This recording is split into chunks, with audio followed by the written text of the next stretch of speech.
Hey guys, our conversation today is with Danny Hinton, who is an IT security manager, and he oversees about 19 to 20 people. And he's also my former boss. And we get into a lot of cool conversations. We talk quite a bit about race and ethnicity and how that played a role not only in our professional careers but also growing up and what that looks like. Dan is mixed, and we get into a few conversations about how that looked like in his life. We also talk a lot about career and how to approach your career in such a way where you're setting yourself up for success.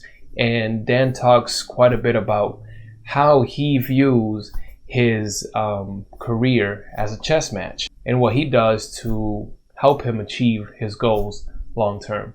So this was definitely an awesome conversation. I hope that you guys enjoy it. So let's get to it.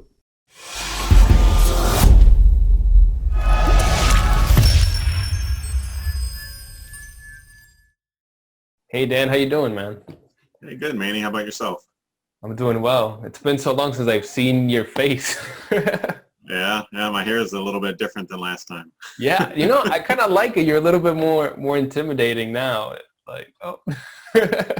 Yeah. Just a new style, right? Yeah. 2020 is a year for change, good or bad. Try something new. So here we are. It has been. It's interesting how people have like taken this opportunity. Obviously, there's a lot going on, but like that there's been people that have let their beard grow or their hair grow, and they're doing things that they typically would not do. I don't know why, but it's interesting that it's happening Yeah, yeah. in that way. I think it's a good year to try to do things outside of your norm because this is kind of a year where it's acceptable to do things out of the norm. Yeah. So why not give it a try? Yeah. So for people that don't know you, do you mind sharing just a couple of things about you, what you got going on now? Yeah, so my name is Dan Hinton. I'm an IT professional. I've been in the uh, different realms of IT. I kind of feel like I've jumped around a bit, but I've been an IT professional about 16 years now. Started off started off in data center management, storage, IT storage, worked at EMC Dell for a while, just doing a lot of different roles, field engineer, worked on contracts and more of the customer side, remote triage responsibilities. After that, I transitioned into more of like a system administrator type role, went into application support, trying to be like a more of a level 2, level 3 responsibility, and then transition into management. So been doing management for a while and actually just took a role about a month ago to be an IT security manager. So using some of my education I got in my master's degree, it's kind of aligning up with my career, kind of the way that I planned it out a bit. It was the direction I've been wanting to go and just kind of getting myself the proper background to get to my goal. So that's where I am today. So IT security manager, doing IAM, so identity access management, and then just taking on the new challenges that come with the new role. We just got an IM guy in the company that I'm working at now. Oh man, I feel so bad for that Yeah. guy. It's Our environment is such a mess. It's crazy. yeah, it's a cool opportunity for me. As far as IAM's concerned, if people aren't aware, identity access management is really just managing all the different user accounts and permissions and least privilege and trying to figure out how to make that work within your organization's environment or the application you're supporting's environment. So as most people are aware in IT, you don't just log into one application. You may have 100 different applications that the organization is responsible for, and trying to make sure that all of those are best practices. And honestly, IT security, if you have bad identity access management, your IT security structure is just not going to be good. It's really the starting point of having a very secure environment. So it's very important, but it's a lot of work. And it leaves you vulnerable for It sure. does. It does.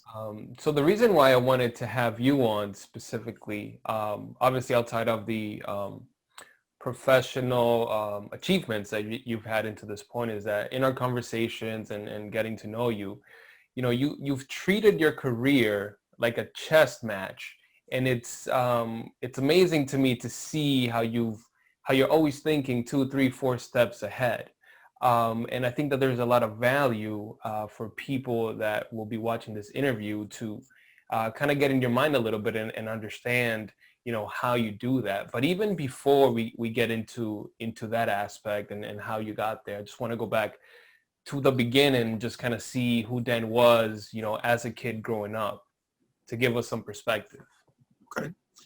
Well, how I've grown into the man I am, I can thankfully say my parents and my grandparents and aunts and uncles, the community I had around me kind of made me into the individual I am today.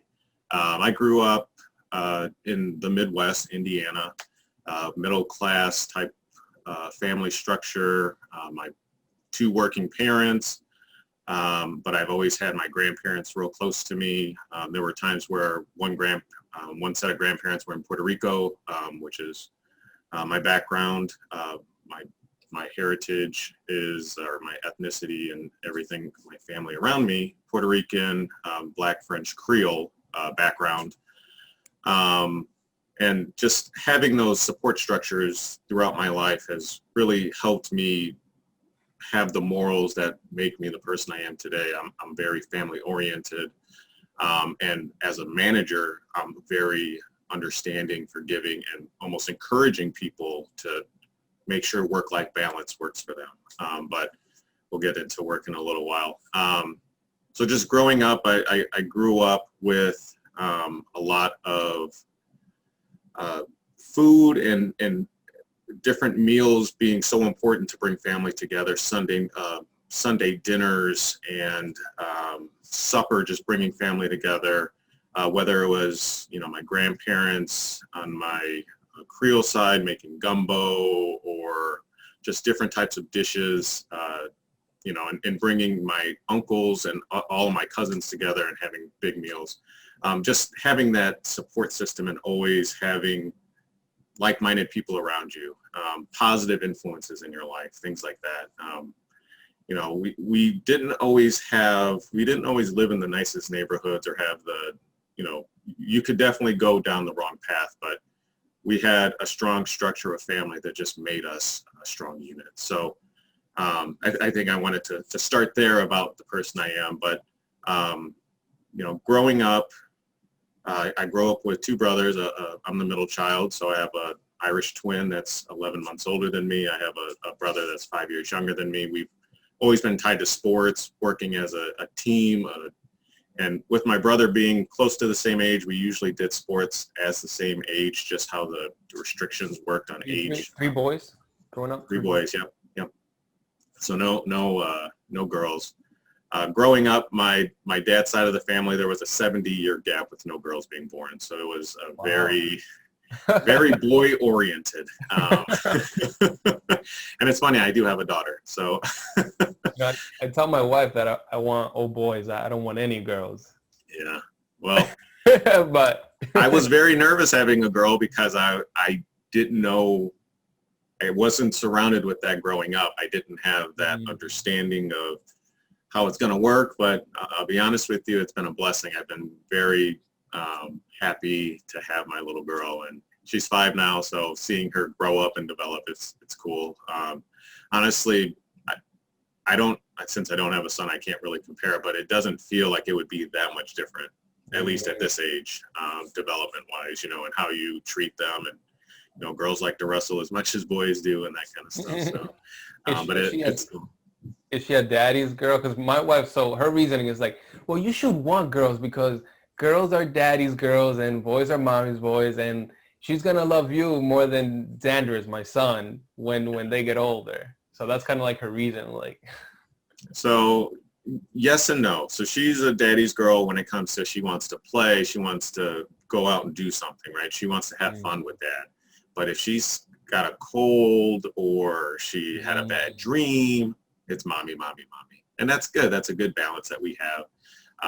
We do try to encourage her to come to both of us for everything, right? I don't want her to only, associate fun with me, and vice versa when she needs something. But, they have their own mind and they have their own reasons for doing it. But yeah, I would say she is definitely a daddy's girl. But when push comes to shove and she needs help in something, whether it's a bad dream or sick, I get pushed out of the way. It's always mom. That hits you, man. That hits you when my son goes to my wife instead of him, just like, dude, I'm right here, and he'll just like run past me. Yeah. So speaking like of bedtime, it'll be, always daddy, every single time. But, there's certain other things. It's like, nope, dad, you're not even an option. Even today, she's like, hey, mom, will you sew this for me? I'm like, you didn't even ask me if I sew. Oh, that's funny. So speaking about parenting, like how were your parents with you growing up? Were they more of like the strict type? Were they more laid back? Did they let you kind of like make a lot of your own decisions? How was that like for you?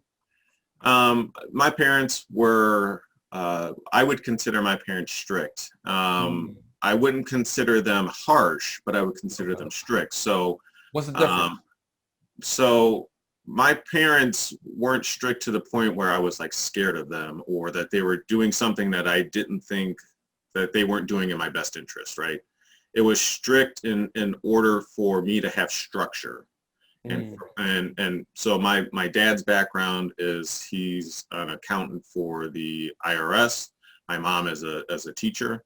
And so they just are, their roles in their jobs kind of forced them to have structure, right? And then the way that they raised us was a similar style. They just had a lot of structure for us, make sure, because all of my brothers and myself were all multiple sport athletes in school. We were constantly having to juggle, and their structure allowed us to be able to focus on training and being able to get all your studies in, and then also going above and beyond and doing other things. It wasn't just all work, no play. We were able to hang out with our friends and still balance all of that because of the structure that they provided us. So it was the type of structure that gave us good work ethic and a good moral compass, that kind of stuff. Yes, I can at least speak to like the Hispanic side of things. My parents, when I remember thinking back, I think they were very similar in the sense that they were definitely strict. Like you couldn't get away. Like I couldn't get away with like yelling at my mom. Like that was not happening. Or like my dad, like if that happened, like, you were going to get it. So there was always a sense of respect that I mean, till today that I've always had with my parents. And I was always shocked, even when I went to school, where I would see these kids that would not only yell at their parents, but even like dare to swear. And I'm looking at this and I'm like, what are you doing? It's quite interesting, like the culture differences in that respect. Yeah, respect was something that wasn't even a question in our family.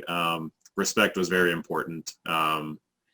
I don't want to say it was like like my dad and mom were the boss, but they definitely let us know that we were not going to run the household, right, as the kids, even though we outnumbered them, right? There was definitely we didn't talk back or any of that kind of stuff. My parents definitely disciplined us. That wasn't an item, but I think it all came down to family and structure and building a good moral compass for us, right? And how to treat people, how to treat each other, how to treat women, how to treat different people of different backgrounds, all of that, right? That all comes down to not only respect that you give your family, but if you can't even respect your family, how do you respect other people, right? I mean, how are you going to be a good person if you can't even be a good person to your mom or your dad, right? So that was just something that just really stuck with me growing up. Yeah, man, that's so interesting because so at least when it comes to like my dad, he has a third grade education, right? So I grew up with watching him work, just work. He would leave home like at 2, 3 when we were just getting from school, and he wouldn't get back till maybe like 1 or 2 in the morning. And then I vividly remember times where it was like the weekend, like a Friday, like not a school night. And my brother and sister and I would just stay out waiting for him because he would always bring like, so he was pretty much like a dishwasher, and he prepared like plates at like um, a country club essentially. So he Okay. would come back and bring back treats and things like that. So we always had this unbelievable respect for my dad. Because my dad wasn't like, you couldn't say he was like intellectual, but man, like the work ethic that both him and my mom have were just like, I had never seen that anywhere else. And like that had an impact in the way that I chose to take on not only school, but my career as well. Yep. And that's a perfect way to say that, right? The fact that your dad had that work ethic and was just like would grind it out, like that bled into you, right? And the way that you think of how you should be working. And my parents were kind of took a similar approach. My dad was working at the steel mill. He was also a teacher, and went back to school to become a accountant. So he's doing all these different things to better his life, better his family's life and situation. My mom doing the same thing. She was going to night classes to become a teacher and all these, and doing that with raising a family at the same time, and just being able to balance it all and not make it so, the kids as we're growing up are, an afterthought. It was never that kind of feeling, just to be able to balance all of it. And as a kid, you don't appreciate it to the point where you're like, wow, that is a lot of work. Mm-hmm. Because as you're an adult now, you're like, wow, it is a lot of mental work to, okay, I just got done with a full day of work, and then I can't imagine trying to balance going to night school, but then also having time to make sure that I'm taking my child for activities and spending time with her, helping her with her lessons. It's a lot. And so being an adult, you really like appreciate more and more. It's kind of funny how as an adult, you're still taking lessons from what your parents are doing. Yeah. It's kind of interesting. Something happens after like 21, 22, where you just like start reflecting back at your life and your parents. You're like, man, I was such a jerk. You know? Like I think back in some of the stuff that I would do. And I mean, I wasn't by any means like a crazy bad kid, but like there's definitely times where I was ungrateful. Yeah. And you think back and you're just like, dude, like, what was I thinking? It's really interesting to be able to look back. Looking back for you, going to school, and I know you mentioned that your father is Creole, and your mom is Puerto Rican. Did that at all play a part in your schooling and how you kind of interacted with people outside of the home? Because I'm sure in the home was one dynamic, and outside could have been different. Yeah, so where I grew up was a good mixture of different ethnicities. So there were blacks and Hispanics and whites, and there were some Asian students as well. So there some of the things that we grew up with, as far as the culture and things like that, it didn't necessarily bleed out into the schools, I'll say, because I feel like, especially being minorities, and this was in the 80s and 90s, it's a lot different than how open cultures are today and how open society is today to some cultures, depending on the area you live. It's not always like that. And there was, minimal, I guess, openness to it, as far as like talking about why cultures are different and why you celebrate different things, and having those types of discussions, which I do think would be beneficial if more schools and communities were open to doing that. So yeah, I did have background, and I did, but it felt very different at home than it did at school, if that makes sense. Yeah, for me, so I've even, where we live now, the community is about, I want to say 90 to 95% Hispanic. And at this point, it's like, I would have to say like 70 to 80% Dominican, which is Okay. what I am. So growing up, I never really felt like I was out of place. The schools that I went to, primarily Hispanic, we all came from big families. In the holidays, you always got together with a bunch of people, you ate similar food, things like that. So it wasn't for me until college really that I started like kind of like looking at myself as like I'm Dominican and there's other ethnicities outside of, you know, Dominican people. And it was definitely an eye opener just in the way that you interacted, the way that you went to parties, where like with us, you know, you go to a party and there's dancing, there's music, you know, specifically, you know, the college that I went to was primarily white. So you don't necessarily do much dancing, you do more drinking and more like games and things like that. Yeah. But there's one moment that like stands out to me and still today where like I became an RA and I think this was second or third year in. This guy and I got paired together to do some type of study hall orientation, kind of greeting people as they're coming in. And he was black. He's passed away now, and myself, and I didn't even give it a second thought. But we were walking, doing our rounds, and in one he kind of mentioned like, "So what do you think they paired us together?" And I'm like, I don't know. Like it didn't even cross my mind, but to him it was very apparent, or at least in his mind, that the reason why they paired us together was because we were the two minorities in the entire group, and that's why they put us together, you know, and partnered us up. And you know, we had a bit of a conversation, but for me, I was either naive or I just didn't see the world in the way that he did. So it was very different. Like I had one perspective, and he had a completely different perspective of the world. Yeah, it's interesting you say that. And I guess growing up, again, the way that I was raised, my parents were not very into like defining who we are. So there wasn't, you know, you're Puerto Rican, you should be aligning with Puerto Ricans. You're Creole, you should be aligning with Creole. You know, you have French and you align that way. So we were very open to kind of everyone. So growing up, I will say the Latinos that I grew up with in elementary, middle, and high school were mostly Mexican. And as a kid, I didn't know really the difference because I wasn't really raised to learn the difference. And so my interactions with being a mixed child, I never really aligned with any group. I kind of was on my own. I would say I was a social person and pretty popular at school, but I didn't really align with people just based off of race. I didn't kind of go to always hang out with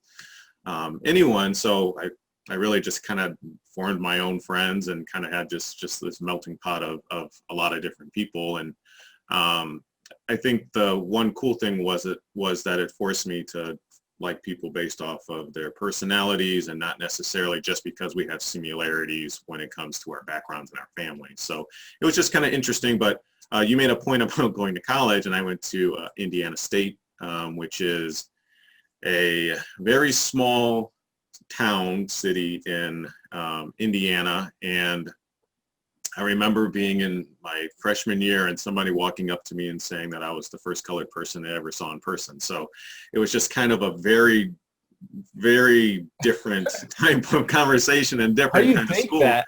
Yeah, that I don't even know how I responded kind of looking back at it, but I remember that very specifically because first off, it's amazing to me that somebody would be 18, 19 years old and never have met somebody of any type of other race than white, right? That just seems kind of odd to me, besides seeing it on TV. You know, there's such a large world out there. And for some people, I think it was kind of eye-opening that, okay, this is part of the world we live in, that there are some people that don't have exposure to other races. And the other thing that I thought was interesting in school, I took sociology, and they were trying to talk about stereotypes, and they had a lot of different races up.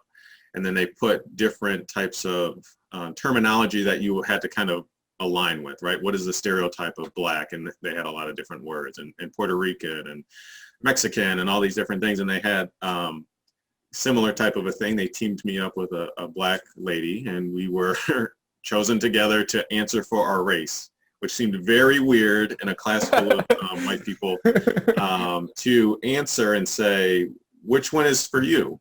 And it's like, wait, none of these should be for me, right? I mean, that was kind of my perspective. It just seemed very odd. And I didn't even get it right. So,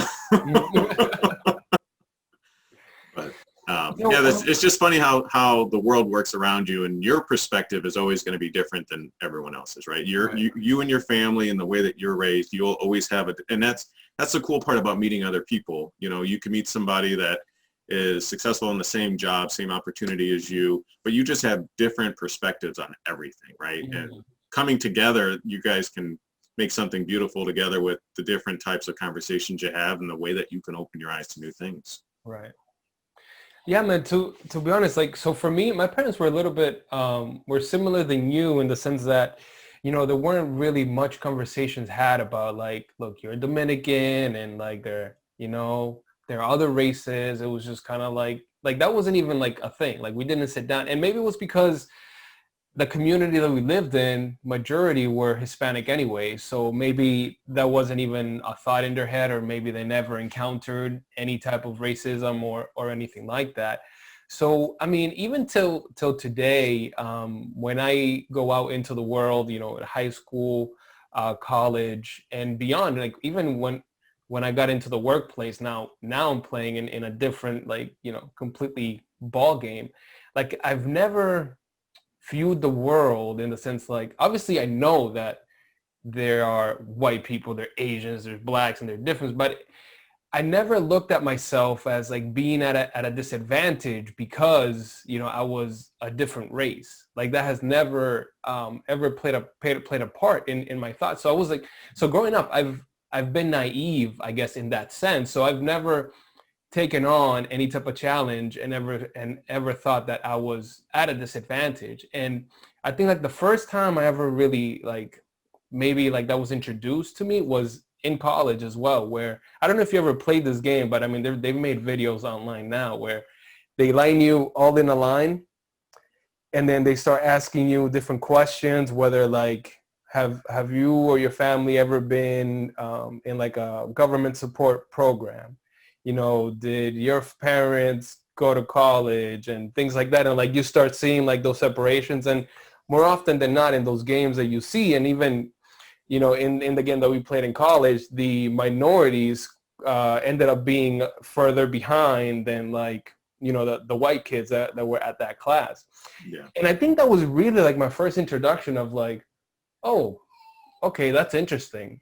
But even before then and even after, it wasn't something that ever like was a thought in my mind, in the sense like, and my parents never like told me, oh, you're limited because of your race and you're in a quote unquote foreign country or anything like that. Like, I don't know. I don't know if that's a good thing that I grew up that way or not. Because I mean, there seems to be a lot more talks about race and ethnicity and kind of, making sure that you understand that today. I don't know. Yeah. What are your thoughts on that? I mean, because I think about it now. I have a kid, right? And we're going to hopefully, God willing, continue to have others. Like, to be honest, I haven't made up my mind on how I'm going to raise my kids and introduce that aspect of things.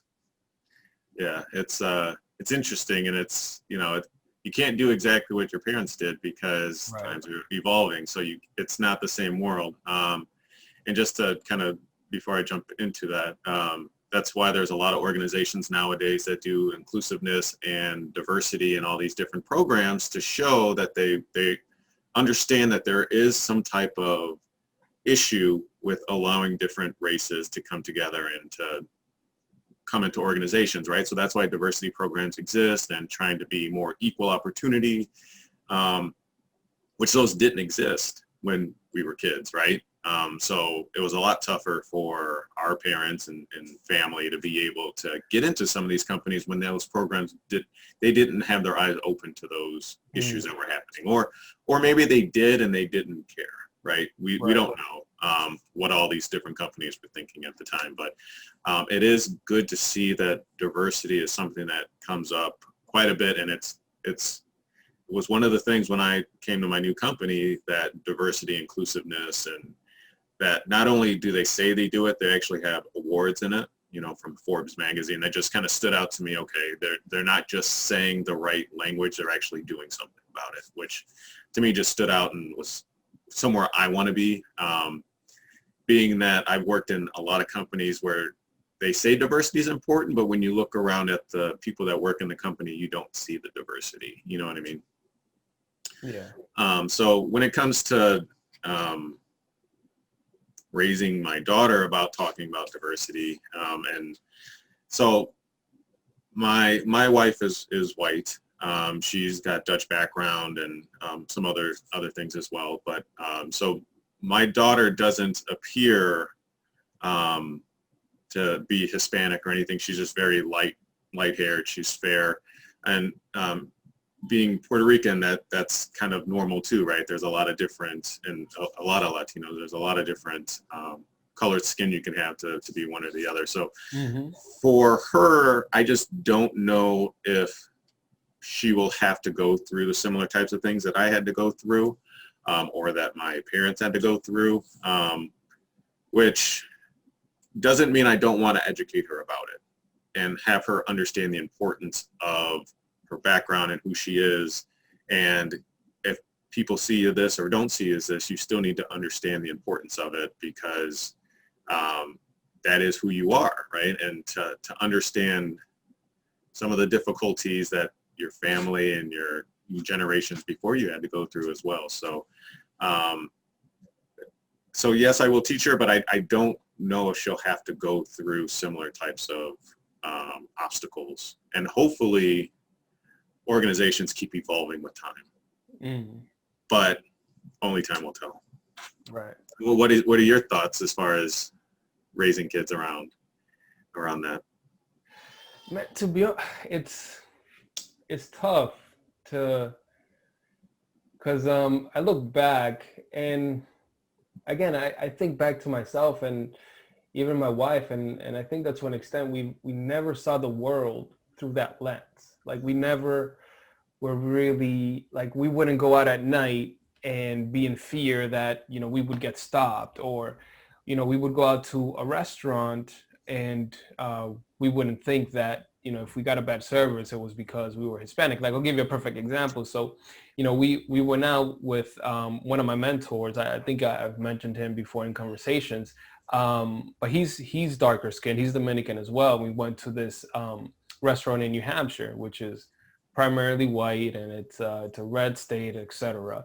And we went there, we had our food and everything else, and after the meal was over, he had a few comments that he made about like the service and some of the things that he noticed.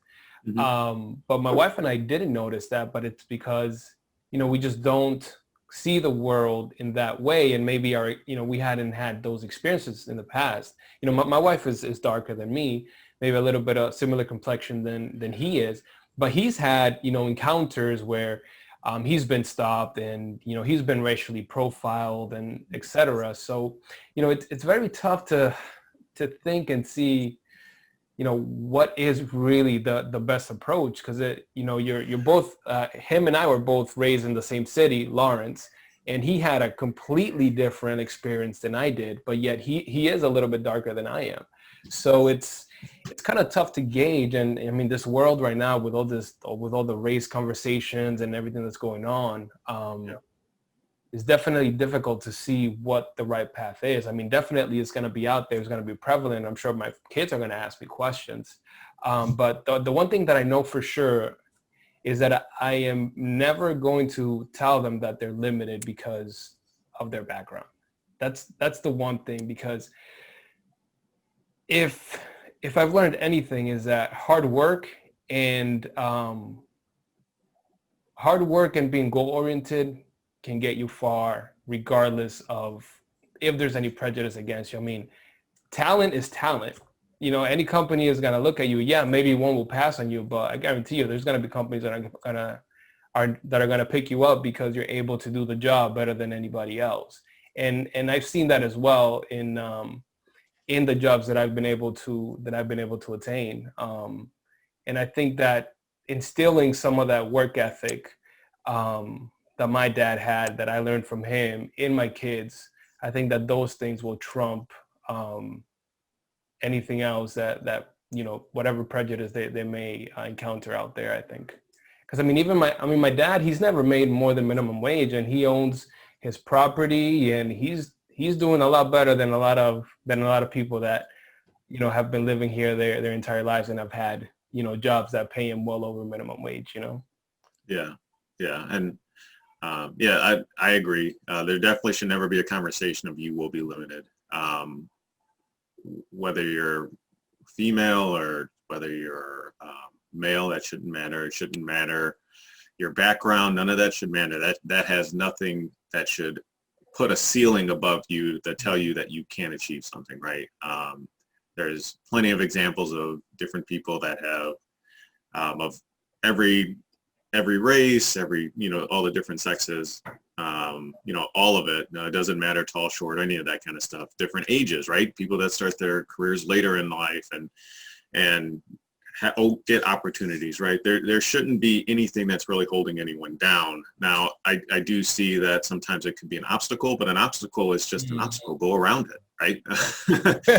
So, but it shouldn't stop you, right? It's not a wall that you can't somehow get over. So that's to me, the big lesson, right? There may be obstacles in life, and some of them are fair, some of them are not fair, but it's just an obstacle. Go around it, find different ways, different means to get where you need to get. Yeah, man. And I think that when you get to a point where, your mentality is everyone else's fault but mine, like how do you move forward? I wouldn't want my kids to have that mentality where, because if you're not, how do I put this? If if you don't see that there's anything that you can do to better your situation, then you'll never be able to better your situation. You know what I mean? Because at that point, you'll never think about, instead of trying to go across, I'll go around this obstacle, Yeah. Yeah. And I think sometimes some people lose sight in the journey, like the journey to getting to what your goal is sometimes just as beautiful as getting to the goal, right? And, going around those obstacles, whether it's the longevity of your whole career, right? And some of the obstacles you kind of weave through to get to your dream job or whatever the case may be. Enjoy the journey, enjoy the path. And, all of that journey to get you there is your growth and your development as a person and whether it's professional or personal life. That's just you growing and developing and learning how to figure out the way to get to what you want to do, whether that's sports or whatever it may be. So I just think that sometimes we lose focus in that, right? Some of those, from like a technical field, like we do a lot of certifications to kind of do skill ups and things like that, but that's part of your journey, right? That's part of your development. And then like, how did you feel when you achieved that part of your journey? And then how did that help you get to your next stage? And like, that's all just, it's something that I feel sometimes gets forgotten, right? It's a beautiful thing. And it's just, some people look at it as I did it, I had to do it, I was forced to do it because I want to get here. But the beauty behind it, I think that's something that I want to talk to my daughter and make sure that she understands. It's the journey is sometimes just as beautiful as the goal. So yeah.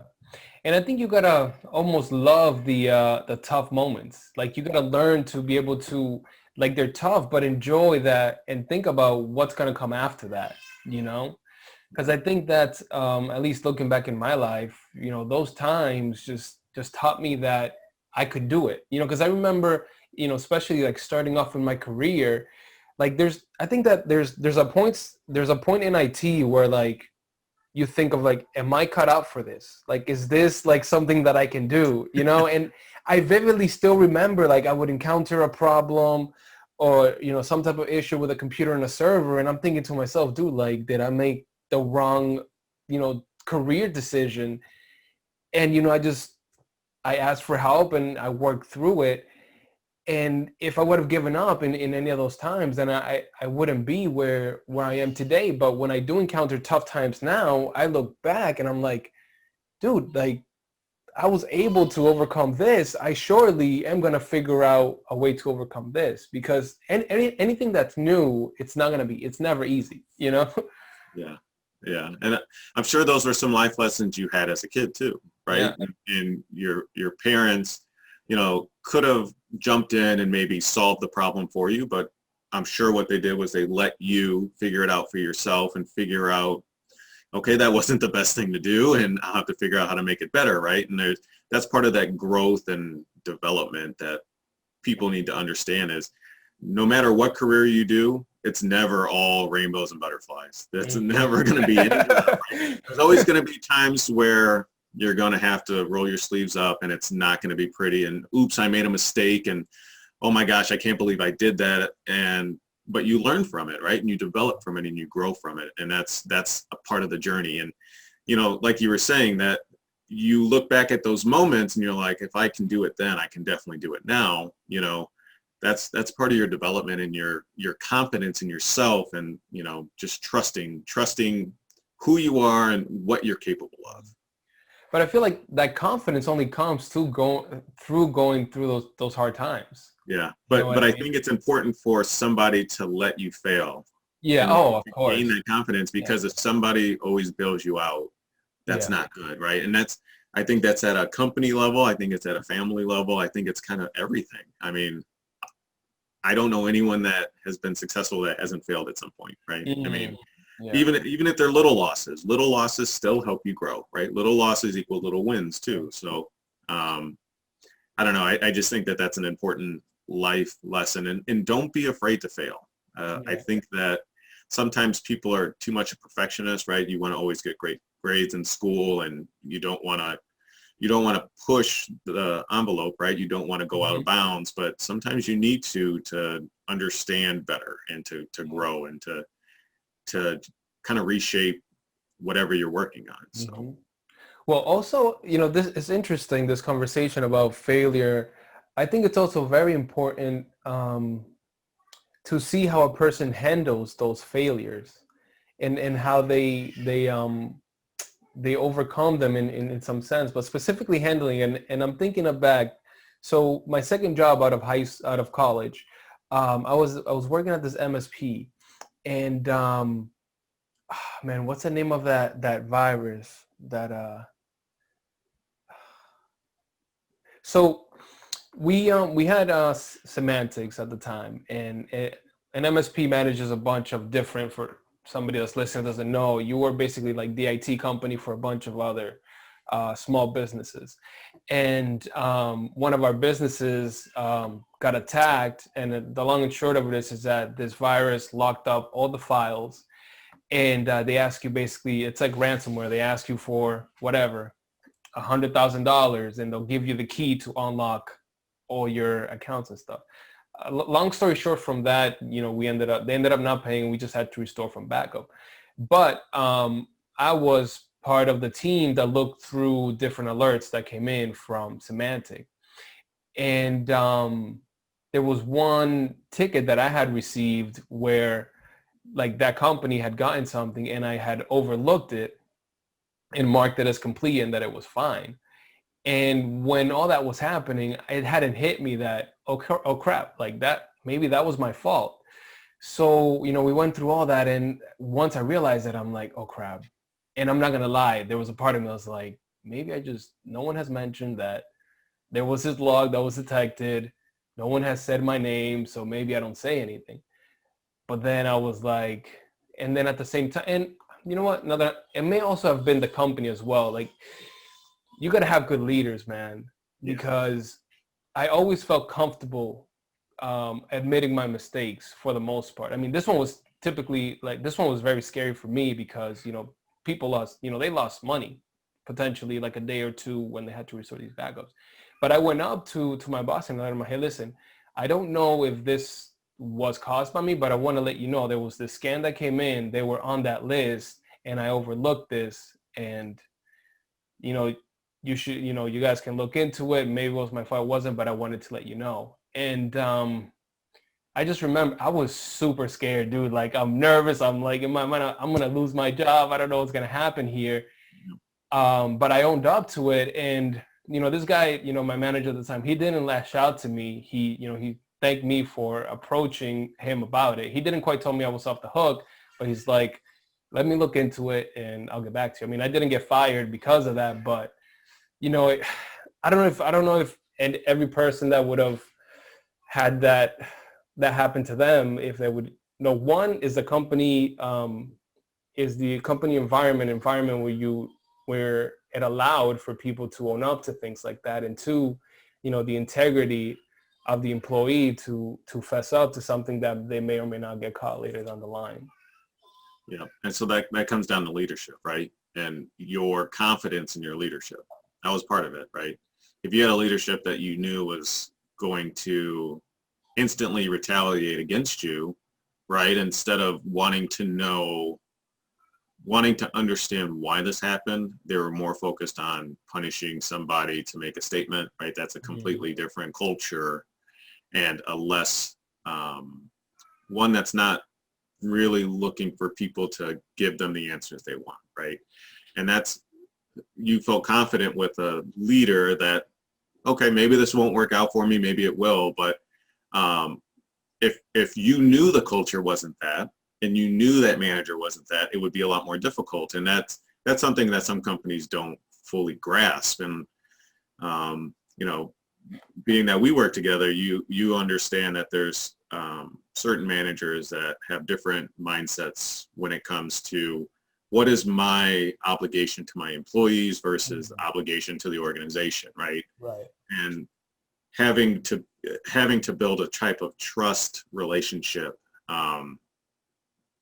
it was important, and because at the end of the day, you want to have a truthful and understanding, because your boss isn't going to go look through these logs. They rely on people, and I think that getting the right answer and then finding ways to mitigate that from happening again is more important than trying to make a statement. And it's good that you have the integrity that you have to go up and stand up, because there are a lot of people that wouldn't. They would just hide that and kind of brush it under the rug and hope no one else saw it, right? But kudos to you for stepping up and doing that. But that's something I'm sure you learned from, and that would never happen again.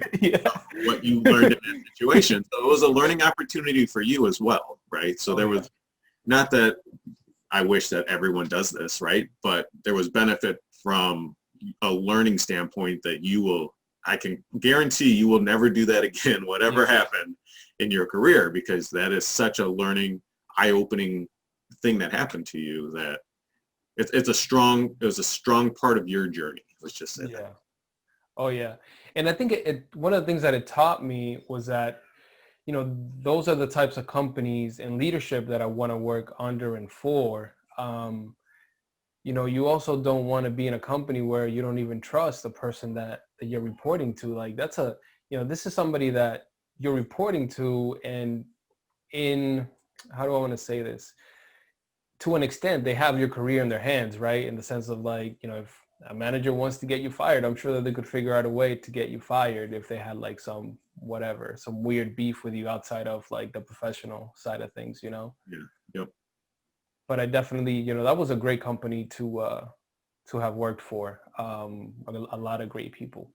But so now that we're getting more into the professional side of things, IT, and your role as a manager, etc. One of the questions that I want to ask you before we get into that is that, have you always been this goal-oriented, kind of super focused person? Were you this way growing up in high school? Or were you born with it? Did you develop it somehow? What do you think? Was Dan just a superhero from the start? Or? I don't think that I was as goal-oriented as a kid. I do think that I became goal-oriented through sports. That was something that was important for me to hit certain milestones as I was growing up. As a kid, I grew up playing baseball and basketball, and eventually in middle school did wrestling. And I think wrestling is kind of my perfect example of how goal-oriented I became. As a sixth grader, I think I wrestled in something like 12 meets, and I only won one match, and I was 1-12 or 1-11. But it was something that I wanted to figure out ways to develop myself, and I set goals for myself and trying to hit milestones. So my next year, I was hoping to at least finish 500. That's a good growth from my previous year. But I also was focused on building upper body strength. I was always the first one in, last one out type of mentality. I wanted to become a captain. I wanted to kind of prove something, right? I wanted to prove to myself that I was capable of doing these different things. And I ended up finishing my 8th grade year undefeated. I ended up winning 2 tournaments. It was just a cool achievement to get from 2 years prior. I've never done the sport. I barely won 1 match. And then I can, take just focusing and changing my diet and exercising and volunteering to do just like little things like I always did cutting the grass when I was doing wrestling in middle school. And the house that we lived on was on a hill, so you're constantly going up and down this hill. And I was like, I would always do the lawnmower without the auto, so I'd have to like literally push it, but and try to build. My dad would joke farmer strength, right? You would build that like that muscle from doing just manual labor and stuff like that. And I did do some weightlifting. It was very minimal at that time because I was still kind of young for that. But I feel like sports was where I first started with developing my goal-oriented mindset. Going into high school, I did baseball freshman year. I was pretty good, but I knew I couldn't hit a curveball. So if you want to be good in baseball, you got to learn how to hit a curveball. So begged my dad to sign me up for a hitting camp, and I told the hitting coach to throw me nothing but curveballs. So I literally went to a summer camp where I got nothing but curveballs until I figured out how to hit them. And it probably took me almost 2/3 of the program to finally start making contact. I mean, I was literally just causing air to flow around the room. I was just not making any progress, but I knew what I needed to achieve in order to be successful. And I think that mindset I took into my career, that kind of focus of, okay, I know that if I can achieve this, it will help me get to my next opportunity. And that mindset just kind of has followed me. So I don't know necessarily, it didn't follow me in education. I wasn't very, education's important, but I never had the goal in mind of, okay, I'm going to take this class because I want to achieve this job. I never have thought of it that way. And I wish I did as a undergrad. But I also think if I would have, I'd probably be in a different career than I am today, being that I went to undergrad for programming, and I've never taken a programming job in my life. So. How does that work? I started at Indiana State with computer science, and at the time they didn't have an IT program. So computer science was the only technology program they had. My junior year, they opened up the IT program, and I was committed. I've already done all the calculus classes. I'm good. I'm ready to go. I'm going to finish this up. I'm going to prove that I can still achieve it. I think when we started, we had something like 600 kids in the computer science program, and I think I graduated with 6 that finished it. Everyone kind of jumped ship to IT.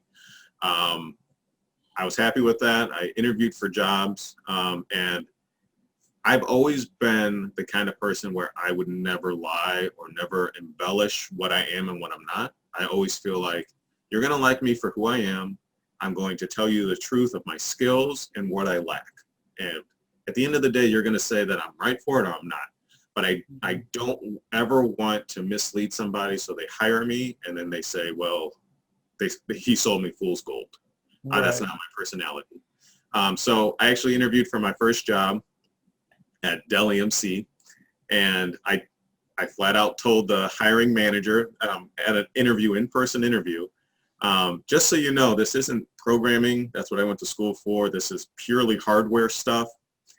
I'm not really interested in this. So I appreciate your time, but it just doesn't really fit with what I want to do. And I ended up getting that job based off of me telling him. Wait, so you told this guy, I don't want this job, and he gave you the job? So, but more to that story. He liked my honest. So I go into this and I explain to him, this is what I did in school. My internship was like doing non-for-profit hardware and different type of system support, building databases, that kind of stuff. And that was on campus at Indiana State. And I was just very upfront and personable and truthful and just, this is what I'm capable of. I never took a hardware course in my entire college career, right? And so for me to do this will be a bit of a challenge for me. But I do understand scripting. If there is something in the organization that involves any type of programming or scripting, I would be more comfortable. And so the hiring manager explained to me, we want people that understand Linux and Unix and be able to do some of the system administrative work in these systems. And typically people with a programming mind can navigate through those systems a lot more comfortable. It's a lot command line. It's not GUI interface. So why don't you go ahead and give it a try? We'll give you a 1-year contract. If you like it, stay. If you don't like it, no harm, no foul. You can go ahead and find another career, another opportunity after that 1-year contract. And I accepted it because it's my first job. I wanted to be employed, and I gave it an opportunity. I ended up staying there over 8 years. So, Yeah. Wow. But it's just kind of funny. And I think the hiring manager appreciated my brutal honesty about it, and I never misled of, I'm comfortable doing this. I'll be an all-star right out of the gate. No, it's going to take a lot of training, but, he must have saw something in me, and it worked out for the best. So. It's kind of interesting you mentioned that this wasn't really something that you necessarily wanted, and it wasn't necessarily what you studied, but because you saw that this was a job opportunity and you would get experience, you took that job. I interviewed my buddy Steve Maddie, and he made a transition from he worked in construction up until he was 30, and he wanted a more stable, I guess, career, and that's why he transitioned into IT. I actually trained him, but we got into this conversation about how important experience is, just job experience overall. And I feel like that's something that today is kind of, I don't think it's overlooked at the company level and the people that are looking to hire, but I think that people that are looking to get into careers, they super underestimate the value of just job experience. Like, he I think he was making probably like 20, 25, close to 30 an hour when he was doing construction. He went down to making 12 an hour, and he's like, listen, I just needed the experience in this field that I had not, that I didn't know anything about. And then, he worked himself up, and, he's been 6 years in IT, and he's doing a lot better now.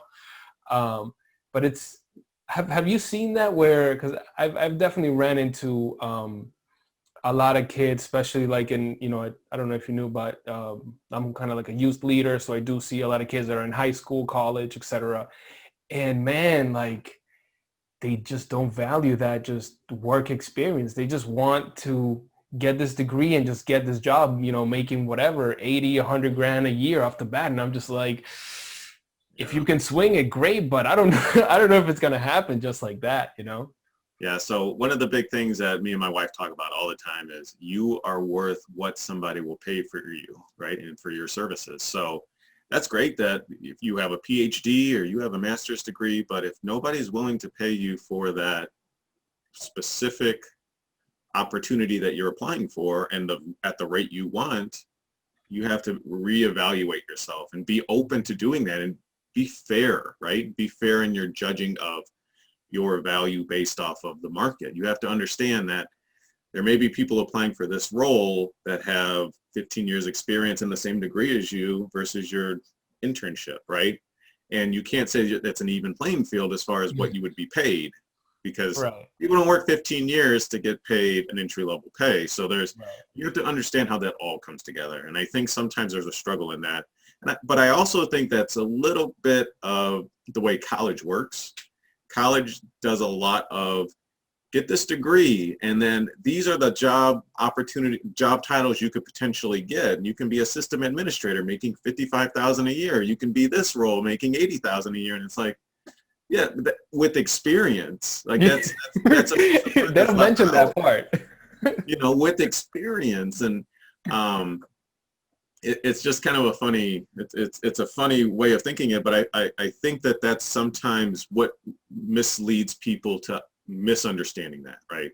If colleges were more open to saying with 2 to 5 years experience, you could be earning this, or you could start at this and earn up. And it also depends on where you live, right? Certain markets aren't as, if you live in a small city versus you live in downtown Boston, there's different pay rates depending on where you live, right? Iowa's not going to pay what Boston's going to pay, or New York's not, New York's going to pay a lot more than somewhere in the middle of Arkansas, right? So you have to also put that all together. So yeah, that's a big thing. Experience is key. And I think sometimes people also think that experience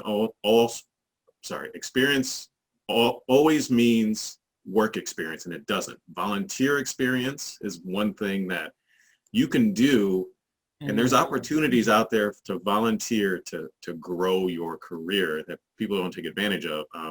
Utilizing churches and asking if they need help with different parts of the church that align with your goals, right? If you wanted to do something in technology and they need help with, setting up their network, so they want to set up Wi-Fi and whatever, right? That's an opportunity for somebody to volunteer their services for free and develop something, right? Or they need help with developing a better website that's more interactive to people.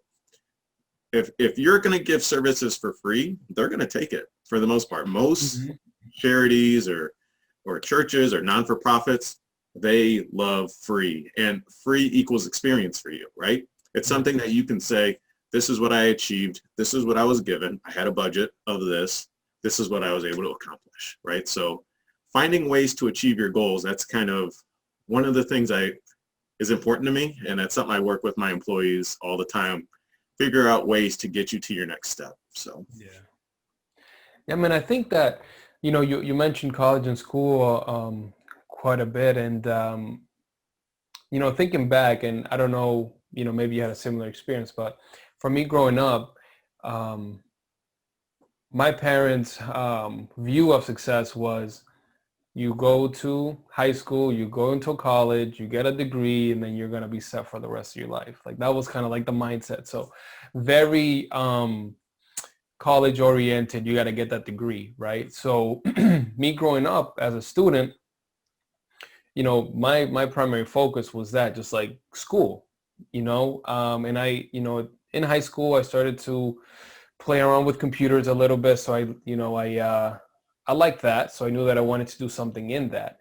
But to an extent, I feel like just it was almost in my head that, like, the only atmosphere that I would be able to gain this knowledge was in school. And like, that was the only way. So like, I almost wish that I knew then what I know now in respects to, man, I could have volunteered in certain areas. I could have taken it upon myself and done different projects that would have gotten me some of this technical experience that I didn't that I didn't have to wait until going to college to be able to attain, Yeah. And like, one of the things I did, so when my tenure at EMC was done, I was actually laid off. They relocated my role. While I was doing a job search, I actually volunteered. There was an organization in Illinois that would take donations for computers, laptops, desktops, whatever they would be, and they would build these computers up for people that were either low income or senior citizens that couldn't necessarily afford the technology. And then what we would do is we would provide training to them so they understood how to use the computer, how to be safe online. And it was just a good opportunity for me to develop some skills that I wasn't necessarily doing, and help people also at the same time, which is, developing your community, making your community brighter and stronger. So it was kind of a win-win. So I was kind of dividing my day of looking for a new job while I was unemployed, and also developing some skills, helping my community. It was just kind of a cool way to handle that, instead of just the stress of looking for a new job and thinking of only myself. It just helped me build more confidence going into finding my next job. So it's just always something to think about. And you can Google, technology volunteer, whatever industry you're in, and there's tons and tons of opportunities out there that, every non-for-profit organization will gladly take on people that want to help them achieve their goals. So here's something that's interesting. So you have two types of people, I think, like when you encounter hardship, right? You have the person that's gonna, take your route, where they'll say, okay, I'm out of a job. What do I have? What are my options? What's available? What can I do? Right? And they'll start working towards that immediately, or almost immediately. Like, maybe you'll feel bad for a day or two, but you're like, all right, time to figure out what my next move is. And then you have, unfortunately, the other side where people encounter some type of hardship and they just get stuck. Like, what's the difference? Like, what's this other person missing that this person has? Like, what allowed you to be able to say, oh crap, well, I lost my job. Maybe I, feel bad for a day or two, and then let me get on with it. And think to yourself, what can I do? Yeah, so I think it's important to let yourself feel bad for a minute. It sucks to lose your job, whether it's something you know is going to happen or not. I think you need you should take the time to have emotions, and I think that's important, right? You need to have your emotions, give yourself a window, right? If depending on your personality, that may be a day, it may be a week, but I think it's important to give yourself a moment to just let it get that emotion out so you can realign yourself, because if you don't allow that time, you might extend your emotional issues that you have with losing your job through your search, and then you start getting jaded, you start getting upset because you didn't give yourself that proper time to just kind of let it out. But so I'll stop there because you asked another part of that and I lost my focus. So, well, the other part was, how do you get there? It's like, how does that person go from, okay, I'm feeling bad for myself, but unfortunately you see people that just get stuck there. Yeah. Versus the people that do have that time, but then they move forward. Like, Yeah. what's the difference? So it's hard. It's not a one size fits all philosophy. You can't just say, hey, this is all you got to do and move on. Every person handles their emotions differently. But at some point you have to get back up there and find a new job. And What worked for you? What was your thought process? I guess maybe if we take a look into how you were able to overcome and get past the feeling bad to be able to move forward. So I knew that when I was going to be laid off, I understood that it was coming. I probably had about 4-month notice, something like that. But the way that I couldn't leave early because I had a agreement with doing my master's program, so I couldn't leave unless I wanted to pay back my degree. So I had to wait it out until the end. And so some of the things that this is part of that chess match I talk about with my career. And this is something that I was doing during knowing that I was going to be let go.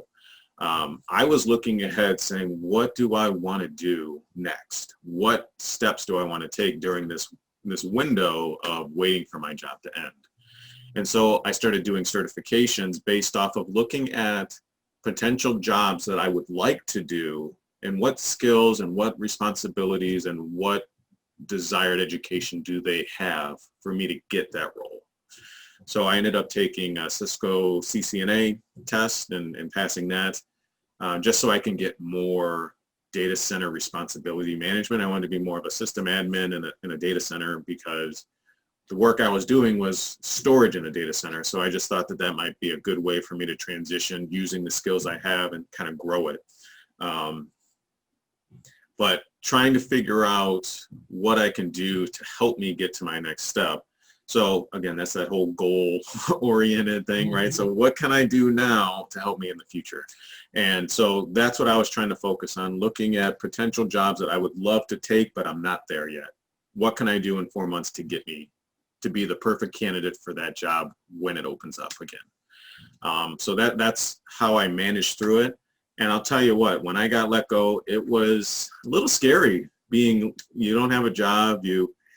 I let the emotion go through fine. It's even I remember the HR person being like, you're pretty somber, like going through this. I'm like, I'm losing my job. Like, of course I'm, but I go through the process and I wanted to absorb it and I wanted to let it happen, and I did, and had to move on. But it got a little scary, and what you were talking about, your friend having to take a pay cut from construction I took a major pay cut. I want to say almost a 50% pay cut from what I was making previously when I took my next job. And I wasn't afraid of that. That's okay, because I was already looking in the future doing this. Okay, I'm going to take this responsibility. I've only worked at one company my whole career at this point, but I want to do more. I don't want to just be a IT storage. I want to do more than that. the sky's the limit for me. This is just an opportunity for me to develop and keep moving up. And so that was the mindset I had when I took this role.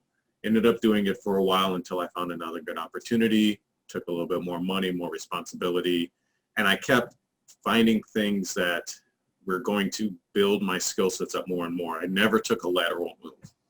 That's something that I can probably say that I try to avoid at all costs, is trying to just jump from one company to the next with the exact same role. I always want to try to take a little bit of a step up. Maybe the title's the same, but the responsibility isn't, because I don't want to stop developing and growing. I think that's one of the big things. If you get into technology, you better love learning. Oh, yeah. Because the technology changes every 3, 4, 5 years. And if you're not constantly learning what's new, the features, the capabilities, things like that, you're going to get left behind. So it's very important that if you want to go down the route of being in technology, that you love to learn and love to read and love to educate yourself. So again, knowing that I wanted to find roles and opportunities that would help me grow a little bit, and it's been successful for me. Another key thing that I've been trying to do throughout my career is try to make an impact in every role that I'm in. So not only just do my job, I want to do something that outlives me when I leave the company. So what impact can I do in my current role no one else is doing? And I can go through my career and name specifically what I've done and how it's been utilized after I left, and why. And having that impact when you're doing an interview and having that conversation of, this is what specifically my lasting impression was on that organization, is just a cool story to tell people, right? It makes an impression on people, not just, okay, this person was a sysadmin. Awesome. No, this person was a sysadmin, but he also figured out that this was an issue and improved it, and the company still uses it today, right? Or they improved it based off of him leaving and they wanted to keep it alive. So that's something that sometimes gets forgotten about, like not just doing the role, but trying to achieve more than what the role is. Yeah, I think I can I can speak for myself. I reported to you in my previous job, and that's something that we spoke at length about in a lot of our interviews. And I think that it was definitely helpful because it helped me think of my role in a different way. And I think it forces you to open your eyes outside of your day-to-day and see where else can you impact. Mm-hmm. So keep doing that, because I think that was definitely super helpful for me. Why do you look at your career and what you're doing as a chess match? Like, why are you always thinking ahead? Like, why?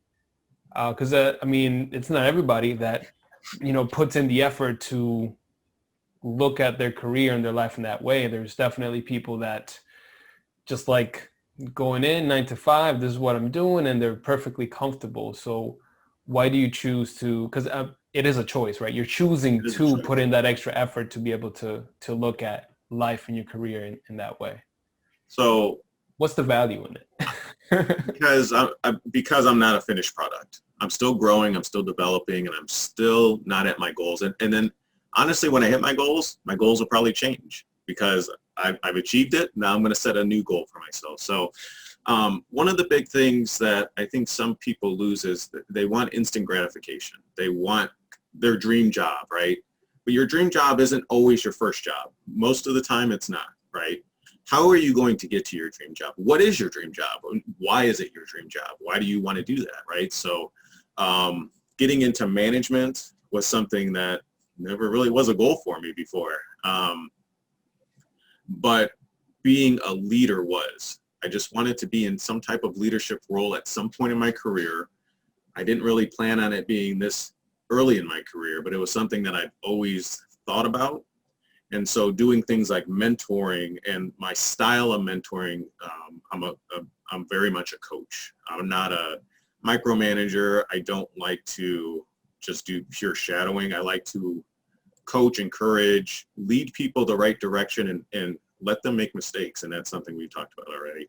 Mm-hmm. But that's something that stood out to me when I was mentoring. I've done different types of project training, whether I was doing standing up and doing a presentation in the middle of a conference room or doing a video recording, explaining different types of technologies and doing it to a customer specifically or internal support.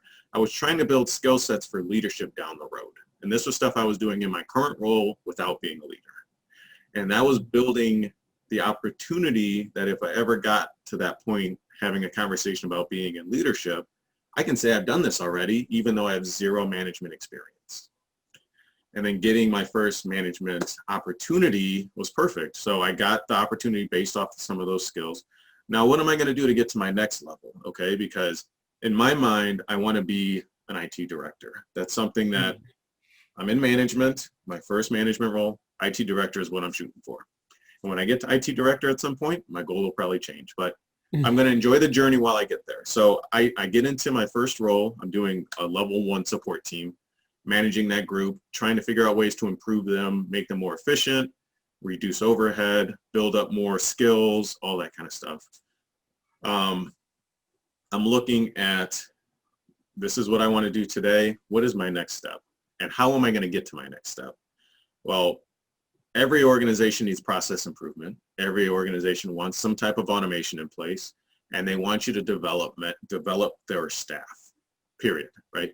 That's what leaders do. They try to figure out to get the most of their employees, how to get them to their next steps of their career, and how to make the organization stronger. So I ended up developing career path opportunities for the employees there into professional services, into management, into infrastructure team, right? Just different directions to go, and was able to achieve all of those paths, get somebody to move into that path, showing that there is success if you follow the proper career development paths. And the way that I had those paths created was I interviewed the managers of those departments and asked them if I was going to give you the perfect candidate that already exists at Charles River, what would they have to do? What skills do they need? What understanding do they need to know? And what do you want? And being able to do that, I was able to lead my team, motivate my team, right? Give them a purpose for what they're doing and why they're doing it. And honestly, my team was never more efficient when they were motivated in that manner, because now they had direction. Now they had a reason of doing what they're doing. So that was, again, one of the impacts that I did, right? That was the impact that after I left that department, that impact still stayed there. Ended up moving to infrastructure based off of some of the process and improvements that I was doing in the application support team. But I knew in my head that my background and my master's in information system security was the reason why I wanted to get into infrastructure. I wanted to utilize my security background more. And I wasn't going to do it in my current role, and I wanted to get to infrastructure so I had more exposure to it. And then I can develop myself in skills that I wasn't having the opportunity at work to do. So getting there, I was able to work with sysadmins, just like you, Manny.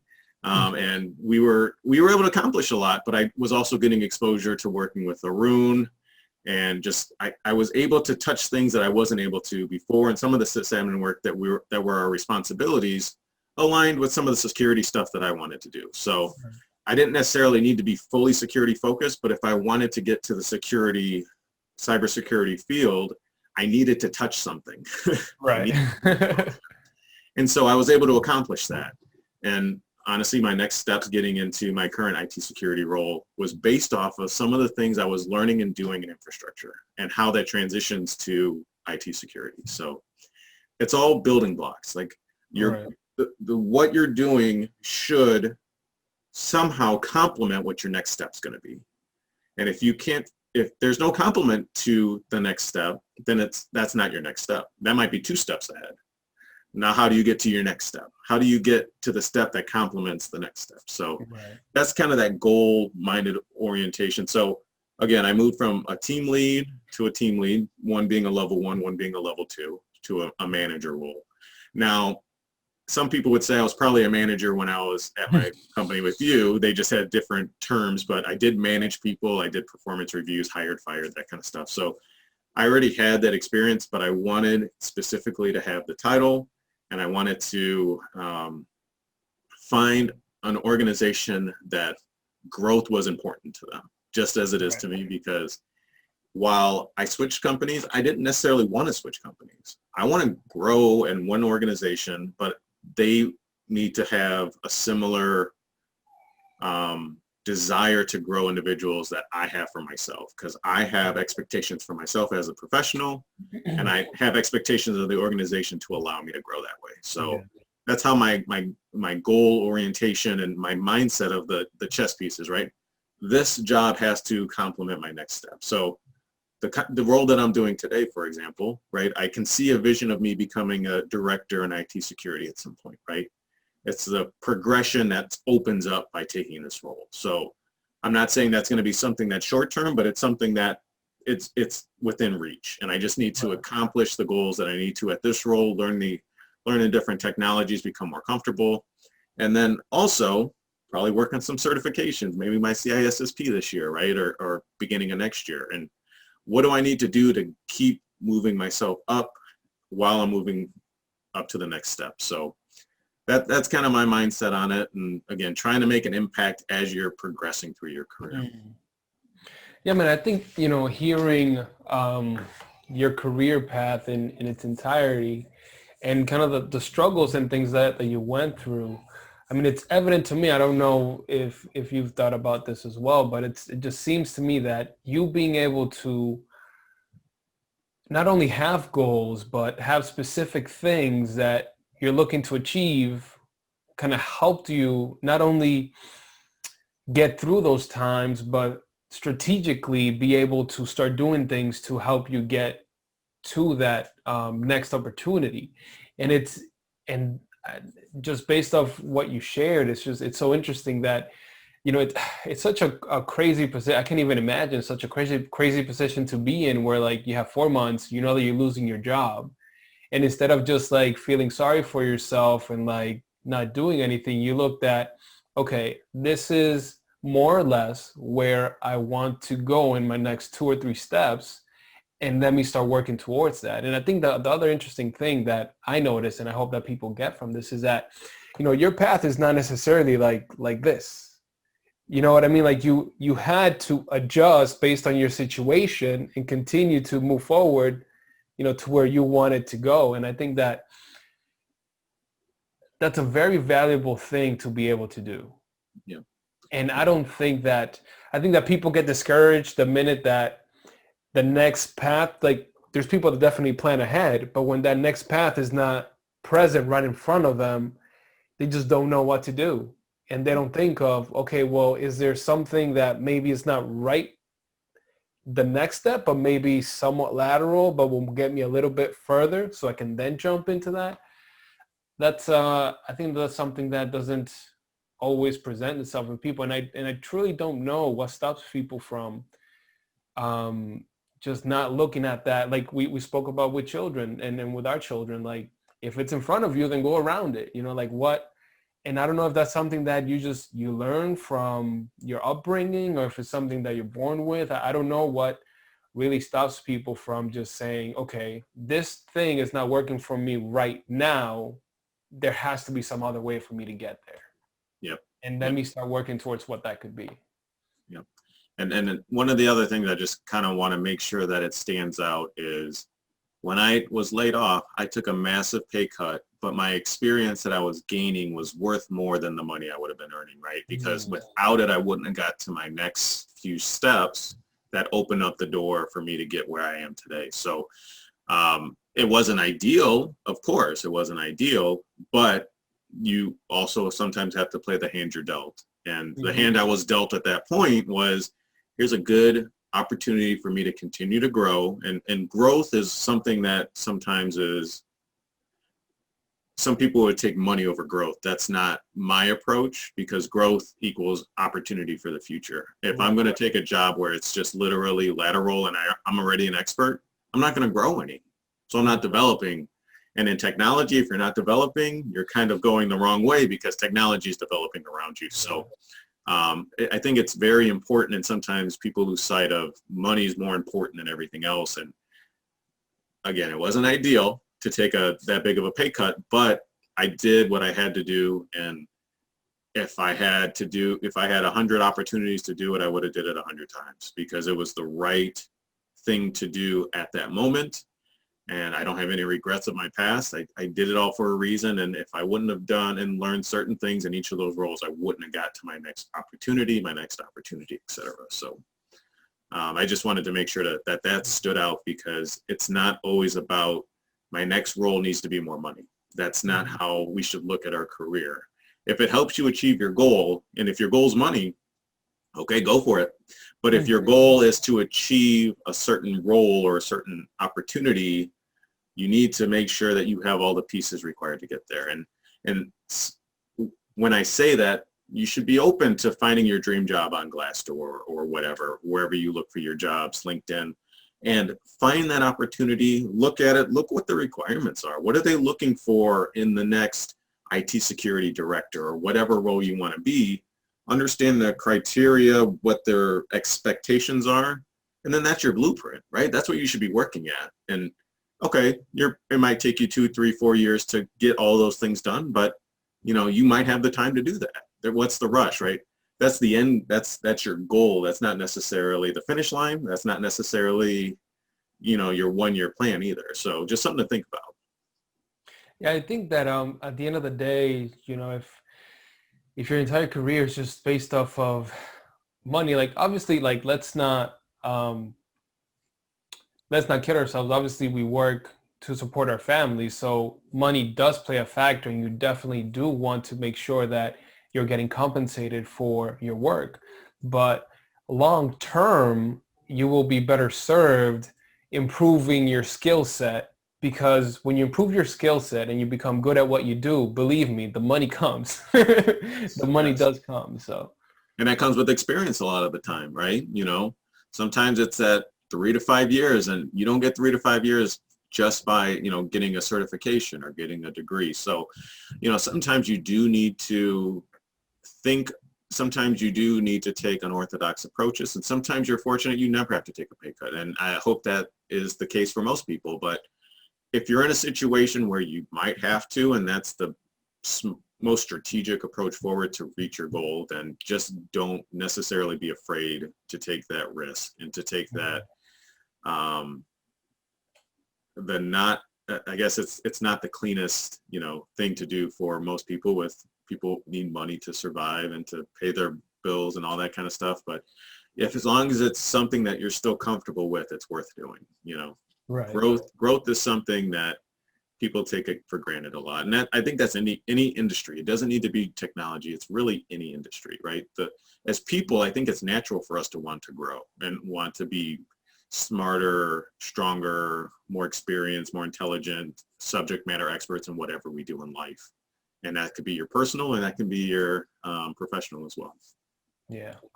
Well, Dan, I want to thank you, man, for really just taking the time and having this conversation with me. I definitely do want to do a part 2, because there are a few things that I want to get into that unfortunately we don't have the time to get into today. Like, I want to get your perspective on like hiring, I think interviewing. We talked a little bit about not lying on your interview and how that can bite you later on. I think that's like super important.